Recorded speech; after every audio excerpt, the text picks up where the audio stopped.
Hello, welcome to today's episode of the Academy. Today we're going to continue on, still Chapter 6, sentences number 19 through 25. Now this one, there's not a whole lot here, mostly because the nature of the topic doesn't really apply a lot to the tabletop. But we'll go ahead and pick the points out that do, and we'll see if we can get some benefits from this. So let's just dive in here. Sentence 19, Sun Tzu writes, "Knowing the place and the time of the coming battle, we may concentrate from the greatest distances in order to fight.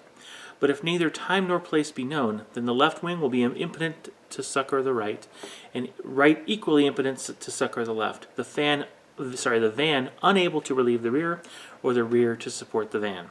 How much more so if the furthest portions of our army are anything under 100 li apart, and even the nearest are separated by several li. Li is a unit of measure in China.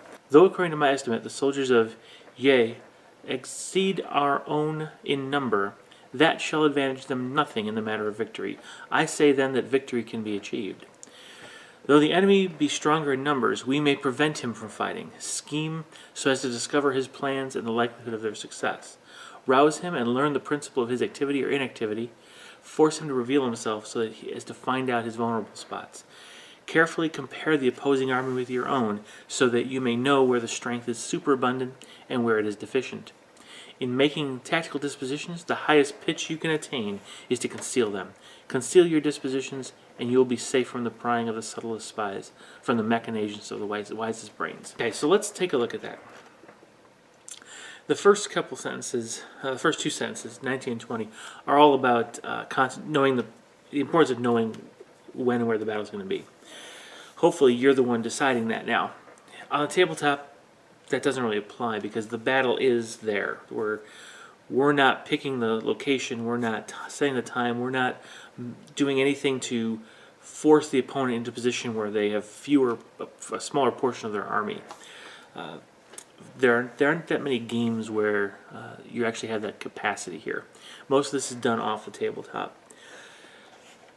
The only place I would like to kind of apply it is on sentence 20, talking about when you don't know the time or the place, the components of your army can't support each other. Now here he's talking about in terms that are so far apart because you've got different parts of your army scattered to make it easier to move. They're all going to meet at the location at a certain time. Here let's look at the battle table as a whole. If you don't know where the main effort of your opponent is going to be, you don't really know how to distribute your forces in such a way that your different units can easily support one another. So the little nugget I'd like to extract out of here for the tabletop is to bring this down to the smallest component on an individual battle and the positions of your units, making sure that you know where your attack is going to be so that your units are put in a position to support each other. Hopefully you hide that from the opponent so he doesn't know where and then can't position in the same way. And then try to figure out where the opponent is most likely to come at and then arrange your units to support each other in that defense should it be necessary. Okay. Now, sentence 21 is interesting. You can take it out of context because it doesn't seem to fit. Here he's talking about his impression of the soldiers of Ye. It's spelled Y-U-E-H. I'm not certain how to pronounce that.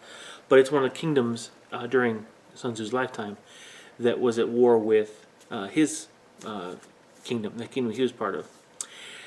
Unfortunately, in this particular case, though his estimation of that was that the enemy was more numerically superior, they had no chance of victory. Now, after he died, though, they ended up actually winning and absorbed the kingdom of Wu into their kingdom.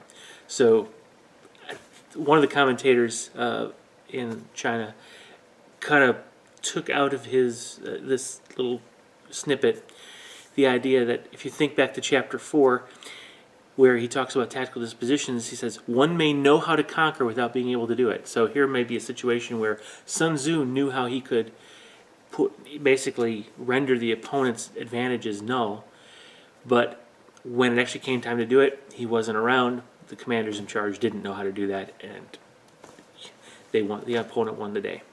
All right, so that's what I think 21's about. But 22 and 23 are very hard to apply. In these particular cases, we're talking about if the enemy's strong in numbers, we can prevent them from fighting. Well, that's kind of hard to do in the tactical situation of the table. However, if you have a way of putting obstacles in front of him or rendering their strengths kind of moot, you may have a way to at least minimize their impact on the tabletop. Maybe they've got the ability to, they've got nice, strong weapons, direct fire weapons, just stay out of sight.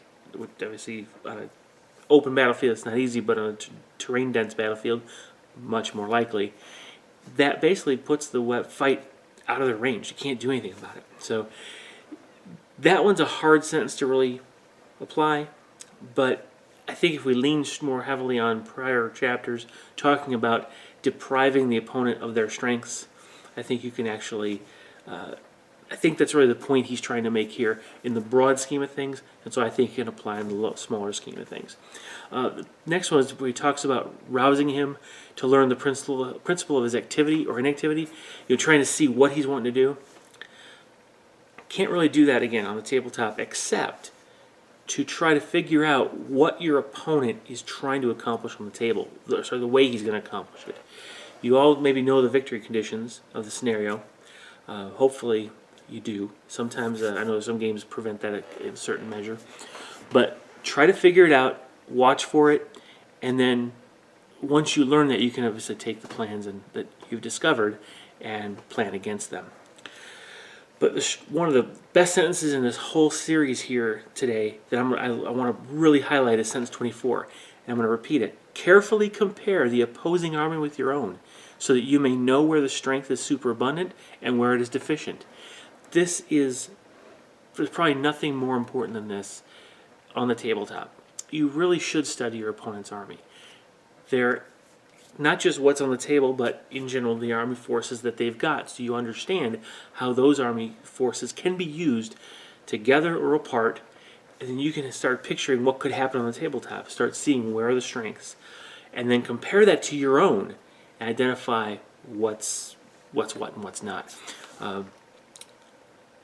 I once, or just recently, played a kind of a learning game with a fellow Tau player, and he took all suits. He's got the fancy Storm Surge and the Ghost Keels and the Riptides and all the fancy stuff, and I avoided that. I took my Fire Warriors, I took my Devilfish, my Pathfinders, some stealth suits, essentially interdiction cadre, what you wouldn't expect.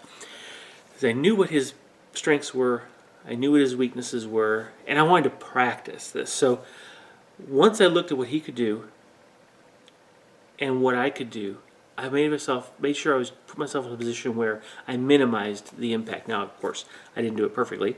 I ended up losing the game, but I taught him a few valuable lessons. And again, this was a learning game. I was trying to teach him how to use his army, and so I gave him a few things to think about. But the really interesting thing was that I was able to see the different strengths come out that I really hadn't paid attention to before. It just had never mattered to me, being because I don't play against Tau often, and it actually helped me play my army better. So it was a learning game for me too in that sense. But again, compare your armies. And if you know the opponent's army and you know your own, you're much more able to do that. I was able to put a lot of hurt on him because I did know his weaknesses. Now, the final point he makes is in making the tactical dispositions, you're trying to conceal your positions. Now, the problem is you can't conceal positions on the board unless there's special rules in a scenario. But you can always disguise your intentions. And that's one of the aspects he talks about here, because his second half of the sentence talks about it being your dispositions being safe from prying eyes of spies or the machinations of the wisest brain, or the ones who can think about what you could be doing and how to counter it. So I think on the tabletop, the same thing. Try not to be obvious about your intentions. Keep your opponent guessing, and then hopefully you'll be able to take advantage of that uncertainty. Now, one of the ways I do like to exploit that particular piece, and I've mentioned this in previous videos, is I like deploying second, because now the opponent has no idea what my dispositions are. in reality. They don't know where I'm coming from. And I can respond to theirs 100%. Now, of course, I'll know what's in reserve on their side. I can plan for that. They won't have a clue about what I'm putting on the table. It could be one model. It could be my entire army. He doesn't have a clue. He doesn't know if it's being left, right, scattered. He doesn't know. So going second, deploying second, that is one way you could actually conceal your positions. But it's more important to conceal that intention. Because if you do put something on the table, you don't want it to be obvious what that unit's there for. The opponent might have an idea, but if they don't know for sure, they won't be 100% guaranteed to be able to counter it. So that's my advice from that particular sentence. All right, so I hope you found that beneficial. Go ahead and comment below. Please share, like, and subscribe. It helps the channel out a great deal, especially the likes and the shares. So go ahead and comment below with any discussion points you want to bring up, experiences you've had in these particular topics, and I'll see you in the next edition of the Academy. Bye-bye.